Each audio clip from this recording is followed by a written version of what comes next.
लो 24 hours के लिए मैं अपने फोन से दूर जा रही हूँ, हर एक गैजेट से दूर जा रही हूँ। मतलब मैं सिर्फ अपना वीडियो जो है ना पोस्ट जो करना होता है उसको स्केड्यूल कर दूंगी ताकि वो अपने आप ही टाइम पर पोस्ट हो जाए। बाकी मैं किसी भी चीज़ को अभी हाथ नहीं लगाने वाली हूँ, मैं शूट नहीं करने वाली हूँ, मैं अपना फ़ोन नहीं लेने वाली हूँ, कैमरा नहीं लेने वाली हूँ, कुछ भी नहीं लेने वाली हूँ। इसलिए आज अभी इसी वक्त जो टाइम हो रहा है वो करीब करीब हो रहा है 3:30 पौने 4 दोपहर का। कल मैं सेम टाइम पर ही शूट करने के लिए बैठूंगी और उस बीच में मैंने किसी भी चीज को इस्तेमाल नहीं किया होगा, कोई भी सेल्फी नहीं ली होगी, कोई भी शूट नहीं किया होगा, कुछ भी अपडेट नहीं किया होगा, मतलब कुछ भी नहीं किया होगा। जो कुछ भी मुझे करना होगा या तो मैं अभी तुरंत ही उसे कर दूंगी और उसके बाद में 24 घंटे की छुट्टी पर चली जाऊंगी, और अगर बाई चांस मुझे फिर भी कुछ अपडेट वगैरह करना हुआ तो मैं अगले दिन में उसको अपडेट करूंगी। ठीक है, तो देखते हैं कि 24 घंटे तक अगर मैं फोन का इस्तेमाल नहीं करती हूँ तो मैं क्या क्या महसूस करती हूँ। अब इसका जो अपडेट होगा वो मैं आपको कल दूंगी कि मैंने क्या महसूस किया पूरे 24 घंटे तक फोन से दूर रह करके। तो जब कल यहाँ पर दोपहर में या इवनिंग में मैं जब भी शूट करने के लिए बैठूंगी तब तक फोन मैंने यूज नहीं किया होगा, इस तरीके से शूट भी मैं नहीं कर रही होंगी, पूरी तरीके से दूर होंगी। क्या फील होता है वो अपडेट करूंगी, आप लोगों को बताते चलिए। देखते हैं कि मैंने पूरे 24 घंटे क्या महसूस किया। चलिए चलिए, अब मैंने उठाया है फोन। तो मैंने दोपहर में ये शुरू किया था करीब 3:30 बजे, चलिए 4 बजे लगा लीजिए। अभी शाम का ना 7 बज रहा है, तो 24 घंटे के ऊपर हो गया। अब इस बीच में क्या क्या चीजें हुई वो मैं शेयर करती हूँ, पॉजिटिव भी शेयर करूंगी और क्या चीजें मुझे समझ में आई वो भी शेयर करूंगी, क्या मुझे थोड़ा सा नेगेटिव लगा वो भी शेयर करूंगी, क्या मैंने इस चीज से सीखा वो भी शेयर करूंगी। ठीक है, तो क्या चीजें हुई इस बीच में, बार बार ध्यान जा रहा था मेरा मेरे फोन की तरफ।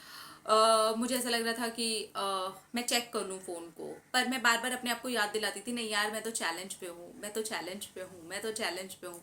तो मैं अपना फोन लेकर के नहीं बैठ रही थी, इवन मैं सारे ही गैजेट्स से दूर थी तो और ज्यादा मुझे फील हो रहा था। लेकिन इस चीज में ना एक पॉजिटिव चीज जो मैंने महसूस करी वो मेरी कुछ कुछ बचपन जैसी थी।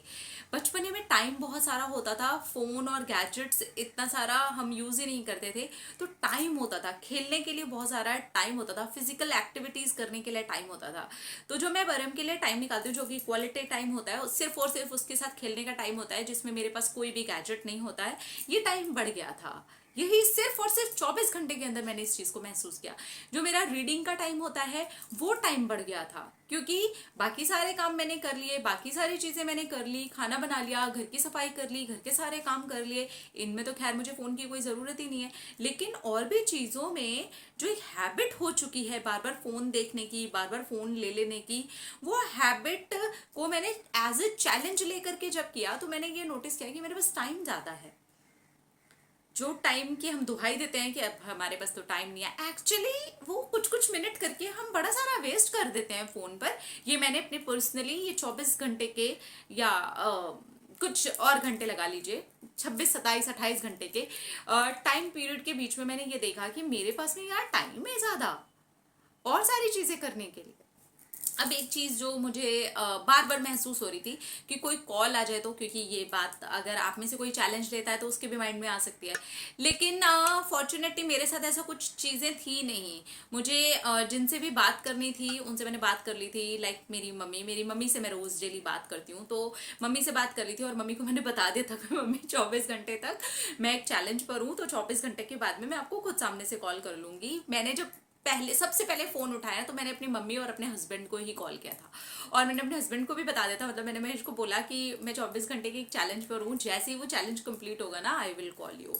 तो इन दोनों लोगों को मैं कॉल करके ही यहाँ पर बैठी हूँ। ठीक है, तो बस ये चीज मुझे फील हो रही थी कि हाँ फोन होना चाहिए हमारे पास में कुछ इंपॉर्टेंट चीजें चेक करने के लिए, इंपॉर्टेंट कॉल्स को अटेंड करने के लिए। हाँ, इस बीच में कोई इमरजेंसी आ जाए या कुछ हो जाए तो इसके लिए बस मैंने एक ऑप्शन रखा था कि मैंने अपने बेटे को बोल दिया था कि अगर कोई इमरजेंसी कॉल हो तो घर से किसी का भी कॉल आ जाता है तो आप मुझे इन्फॉर्म करना, देन मैं बात कर लूंगी। लेकिन टचवुड भगवान की कृपा रही, ऐसा कुछ भी नहीं हुआ, सब कुछ नॉर्मल था।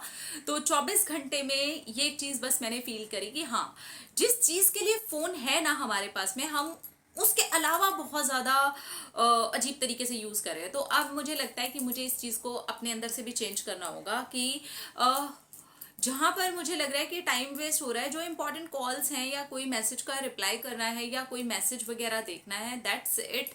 इसके अलावा बहुत ज़्यादा स्क्रॉल करते हुए मुझे अपने टाइम को वेस्ट नहीं करना है, बहुत ज़्यादा सोशल मीडिया के ऊपर बैठ करके नहीं बैठना है। तो मैंने अपने लिए छोटा सा एक टाइम ही डिसाइड किया है कि पूरे दिन में मैं हाफ एन आवर ही देने वाली हूँ इन सारी चीज़ों को।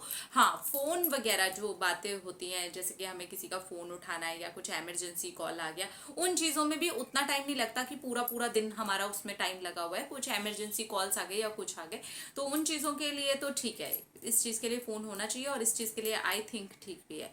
एक और चीज़ थी जो मैंने नोटिस करी कि इस चीज को लेकर के ऐसे कुछ हुड़क टाइप की होती है कि कर लूं, देख लूं। जो चीज गलत है, जो बिल्कुल गलत है, ये नहीं होना चाहिए, ये मैंने सीखा। और मैं डेफिनेटली इसके ऊपर बहुत ज़्यादा काम करने वाली हूँ। मैं थोड़ा सा दूर रहने वाली हूँ। जाऊंगी मैं सोशल मीडिया पर, कुछ अगर मुझे पोस्ट करना है या कुछ बहुत अर्जेंट रिप्लाईज हैं या मुझे ऐसा लगा कि हाँ इस चीज़ के ऊपर जाना बहुत ज़्यादा ज़रूरी है, तो वो भी मैं उसी टाइम पीरियड में जो मैंने डिसाइड किया हुआ है उसी में जाऊंगी एंड दैट्स इट। तो मुझे ऐसे लगता है कि अगर आपका भी टाइम वेस्ट हो रहा है तो एक बार ये चैलेंज एक्सेप्ट करके देखिए। जो लोग बहुत इंपॉर्टेंट हैं, जिनसे आप रोज डेली कॉल पर बात करते हैं, जिनसे बात करना आपके लिए बहुत इंपॉर्टेंट है, सिर्फ और सिर्फ आप उनसे बात कीजिए। और जो मैसेजेस आपको देखना बहुत ज़्यादा इंपॉर्टेंट है, जिनका रिप्लाई करना ज़रूरी है, जो बहुत इंपॉर्टेंट चीज़ें हैं, सिर्फ उनको कीजिए और देखिएगा कि आपका टाइम कितना ज़्यादा बचता है और आपका माइंड कितना ज़्यादा उस चीज़ की तरफ जाता है, कितनी देर उस पर बैठने का मन करता है, क्या होता है। क्योंकि होता क्या है ना, फोन इस तरीके से डिजाइन किया गया है, इस तरीके से चीजें और एप्स हैं कि आप एक बार ही बैठोगे तो आप धीरे धीरे कुछ ना कुछ और करते ही चले जाओगे। लेकिन जब हम ऐसा नहीं करते हैं तो एक्चुअली हम वो करते हैं जो हमें वो करना चाहिए और वो टाइम काटे नहीं कटता है। मतलब कितना सारा टाइम हो गया कि वो कट नहीं रहा है, अब उसे काटना पड़ रहा है। हालांकि मैंने तो उसको पूरी तरीके से इस्तेमाल किया। मैं जहां पर 2 पेजेस, 4 पेजेस, 6 पेजेस ही पढ़ती हूँ, मतलब इतने दिनों में पहली बार ऐसा हुआ जब मैं करीब 27 पेजेस को कंप्लीट कर पाई एंड मुझे लगा ओ माय गॉड यार, इतना टाइम था मेरे पास में, जहां पर मुझे कोई टाइमर लगाने की और किसी चीज की जरूरत नहीं पड़ी, मेरे पास में टाइम था। तो बेसिकली जो सबसे इंपॉर्टेंट और सबसे प्रीशियस और प्राइसलेस चीज है वो ये है हमारा टाइम, और वो ये खा जाता है। तो जहाँ इंपॉर्टेंट है वहाँ मुझे समझ में आता है, लेकिन जहाँ इंपॉर्टेंट नहीं है वहाँ हम अगर अपना टाइम को बर्बाद कर रहे हैं तो ये चीज़ आपके लिए हेल्प कर सकती है। मुझे इस चीज़ ने बहुत ज़्यादा हेल्प किया और मैं अभी इसके ऊपर थोड़ा सा कंटिन्यू काम करने वाली हूँ। जहाँ कुछ बहुत अर्जेंट है, जहाँ काउंसलिंग वगैरह के कॉल है, ऑब्वियसली वो तो मेरे काम के बीच में आ जाता है। अदरवाइज मैं इस चीज़ को कंटिन्यू करने वाली हूँ बिकॉज मेरे लिए शायद ये बहुत ज़्यादा ज़रूरी है, क्योंकि मेरी जो सबसे ज़्यादा प्राइसलेस चीज़ है वो मेरा टाइम है। और मैं खुद हूँ, मैं मेरे सेल्फ के साथ थी ज़्यादा देर तक, और मैंने ये चीज़ पर्सनली महसूस करी और मुझे लगा कि आप लोगों के साथ मैंने ये पूरा एक्सपीरियंस शेयर करना चाहिए। मैं किसी सिंगल गैजेट के साथ नहीं थी। कैन यू इमेजिन, मैंने इस बीच में कुछ शूट नहीं किया है, मैंने कुछ पोस्ट नहीं किया है, बस सिर्फ वीडियोस थे मेरे जो मैंने ऑलरेडी शेड्यूल्ड करके रखे थे, तो वो पोस्ट हो गए थे, बाकी मैंने कुछ नहीं किया है। यस, तो फाइनली मैंने सक्सेसफुली इस चैलेंज को कर दिखाया एंड इट वॉज गुड। मुझे अभी भी बहुत अच्छा लग रहा है क्योंकि जो मेरा पिछला दिन गया है और अभी तक का टाइम गया है वॉज सीरियसली गुड। मेरा बार बार माइंड जाते हुए मैंने वो नहीं किया है, तो वो कंट्रोलिंग पावर भी मुझे अपनी समझ में आई। मैं कितना अपने आप को कंट्रोल कर सकती हूँ, इस चीज़ को अपने ऊपर हावी होते हुए देखते हुए भी, और ये चीज़ हावी हो रही थी मुझे ये भी समझ में आया। तो बहुत सारी चीज़ें मैंने इसमें से सीखी भी और ये भी सीखा कि हाँ इसकी जितनी ज़रूरत है ये उससे ज़्यादा इस्तेमाल किया जा रहा है। तो ये था मेरा जी पर्सनल एक्सपीरियंस और अच्छा लगा मुझे। I am feeling good, thank you. अपने रखिएगा यार, अपने आप से क्या कीजिए वो तो आपको कमेंट सेक्शन में लिख के जाना है। I love you.